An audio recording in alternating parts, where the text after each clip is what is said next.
Hello friends, welcome to my channel. இன்றைக்கி நம்ம சேனலில் ஒரு ஈஸியான ஒன் பாட் ரெசிபி தான் பார்க்க போகிறோம். வெந்தய சாதம் எப்படி செய்யறதுன்னு பார்க்கலாம். அதுக்கு தேவையான பொருட்கள்: தேங்காய் 3 துண்டு, வெந்தயம் 1.5 ஸ்பூனு, கொஞ்சமாக இஞ்சி, பூண்டு 3 பல், தக்காளி 1, வெங்காயம் 1. தக்காளி வெங்காயம்லாம் நீல வாக்கில் கட் பண்ணி வச்சுக்கோங்க. இப்போ குக்கரில் எண்ணெய் ஊற்றி எண்ணெய் காஞ்சிடணும். எண்ணெய் காஞ்சதுக்கப்புறம் கடுகு சீரகம் போட்டு தாளிக்கணும். நல்லா கடுகு பொரிஞ்சு வரட்டும். நல்லா கடுகு பொரிஞ்சு வந்த உடனே அது கூடவே சீரகம் சேர்த்துக்கோங்க. சீரகமும் சேர்த்து நல்லா வதக்கி விடுங்க.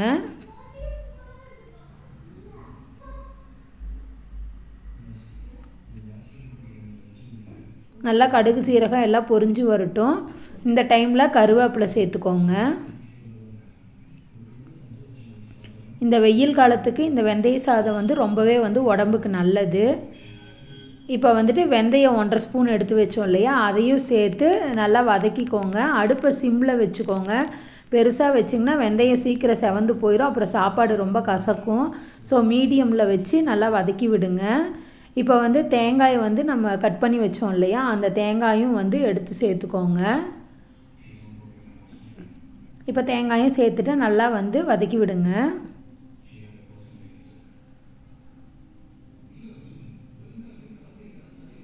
இப்போ இது கூட வெங்காயம், தக்காளி, இஞ்சி, பூண்டு இது எல்லாத்தையும் சேர்த்து நல்லா வதக்கி விட்டுக்கோங்க.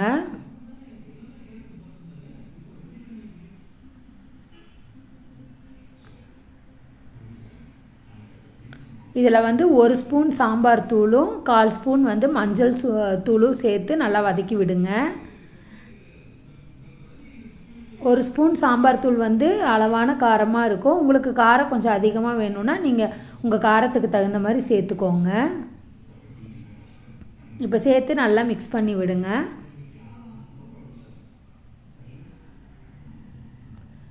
காலையில் ஸ்கூலுக்கு போகிற டைமில் ரொம்ப ஈஸியாக ஒன் பாட் ரைஸ் இது செஞ்சு கொடுத்துர்லாம். ரொம்ப சிம்பிளாகவும் இருக்கும், ஹெல்த்தியாகவும் இருக்கும்.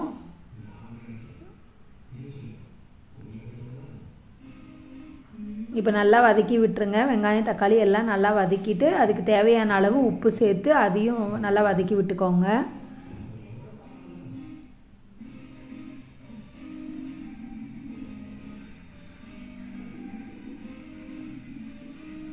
இப்போ ஊற வச்ச அரிசி நான் 1 டம்ளர் எடுத்திருக்கேன். அந்த ஊற வச்ச அரிசியும் சேர்த்து நல்லா கிளறி விடுங்க.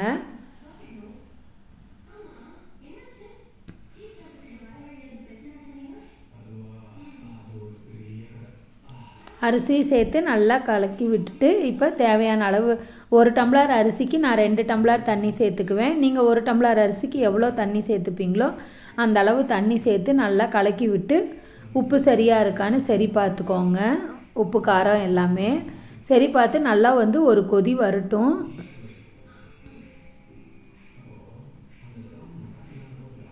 இப்போ பாருங்கள், நல்லாவே ஒரு கொதி வருது.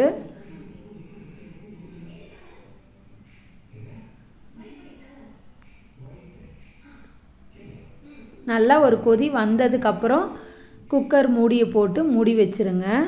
மூடி வச்சு நல்லா 3 விசில் வரட்டும். 3 விசில் வந்ததுக்கப்புறம் நம்ம இறக்கி பார்க்கலாம்.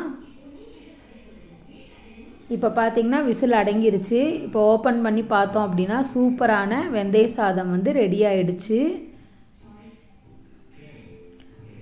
குயிக்காகவும் செஞ்சிடலாம், உடம்புக்கும் ரொம்ப ஹெல்த்தியாகவும் இருக்கும். இப்போ பார்த்திங்கன்னா தெரியும், சூடான வெந்தய சாதம் ரெடி ஆயிடுச்சு. இந்த ரெசிபியை நீங்கள் உங்கள் வீட்டில் ட்ரை பண்ணி பார்த்துட்டு எப்படி இருந்தது அப்படிங்கிறத எனக்கு மறக்காமல் கமெண்ட் பண்ணுங்கள். இந்த வீடியோ பிடிச்சிருந்தா லைக் பண்ணுங்கள். Thank you friends.